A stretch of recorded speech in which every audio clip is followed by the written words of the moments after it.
Hello friends, સ્વાગત છે તમારું અમારી આ યુટ્યુબ ચેનલમાં। આજે બનાવવાનું છે ગાંઠિયાનું શાક।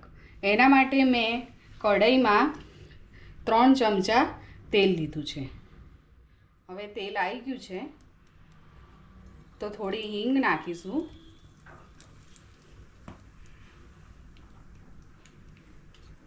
પછી સૂકા લસણની ચટણી બનાવી છે એ નાખીશું। ચટણી થોડી સોતે થઈ જાય ત્યારે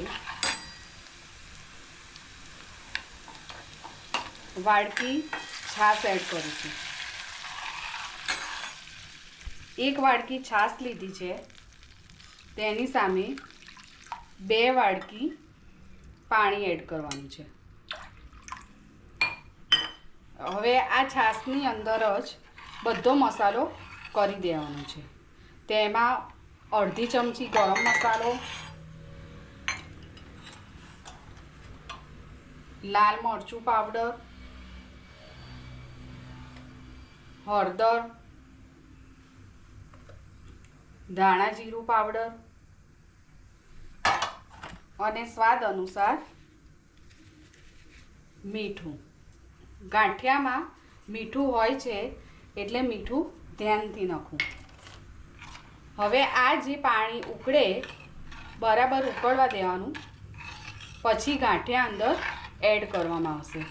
ગાંઠિયામાં મેં આજે રતલામની સેવ અને થોડા ગાંઠિયા લીધા છે।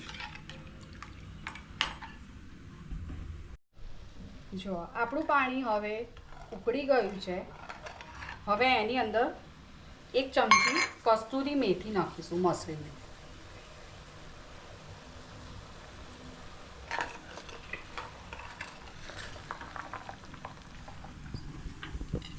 સરખા પ્રમાણમાં જ રતલામની સેવ અને ભાવનગરી ગાંઠિયા લીધા છે। હવે બંને જે છાશ ને પાણી ઉકાળ્યું છે એની અંદર ઉમેરી લઈશું। હવે આને પણ થોડીવાર આ રસાની સાથે મિક્સ થવા દઈશું। થોડીવાર રાખીશું, પછી ઉપર તેલ છૂટું થશે ત્યારે એને ખાવા માટે રેડી થઈ ગયું છે।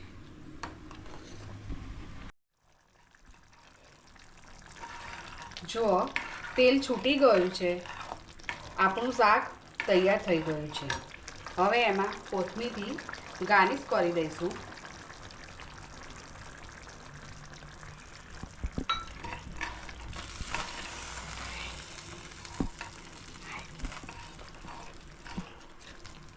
હવે આપણું શાક રેડી થઈ ગયું છે। આ શાકને તમે ભાખરી કે રોટલા સાથે ખાઈ શકો છો। જો અમારો વિડીયો તમને સારો લાગ્યો હોય તો લાઈક કરજો અને શેર કરજો।